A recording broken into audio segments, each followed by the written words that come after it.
stop being dirty and wash that garbage disposal at least once a month. Now we get the dishes done. I'm hoping that's what you do. That's what I do. And we're going to clean that sink too about once or twice a day. For me, once the sink is empty, everything's in the dishwasher, the sink is getting a nice wipe down. We got to be thorough though, because some people say that their chores were the dishes, but they were never taught that the dishes included the sink, the counter around it, and most nights even the floors too. But let's get back to what we're doing now. You're going to start off with soap and water. You're not just going to grab a Clorox wipe. Soap and water will clean.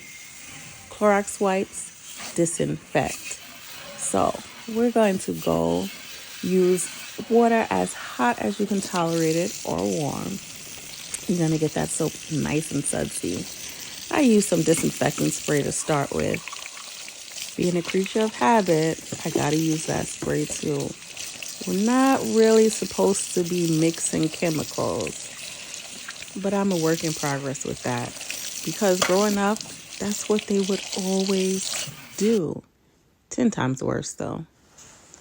Once you're done with the soap and water, make sure you get all of that off and we're done with the clean. Then we're going to get the wipes, and this is when you disinfect. And I want you to read the labels because labels aren't just there for printing, and not all of them are for entertainment. They got some directions on there.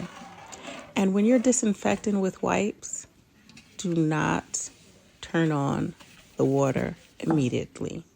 You're supposed to let it air dry. And that's when you get the 99.98% of the bacteria killed. If not, you're basically erasing your work and you're not disinfecting. You're just wiping down. I'm guilty of this being something that I have to do. I don't care whose chore it is or who offers to wash my dishes. When it comes to the cleaning, I have to go behind them no matter what. So now, here's what we're here for. We're going to get some baking soda, that vinegar that you should have because you should be washing your meat with it. And then we're going to take that hot water that we were boiling. Yeah, we had a small pot of hot water while we were doing all of that. And we're going to pour it down the drain. That's going to sit for a good 4 or 5 minutes. And then, voila, you're done.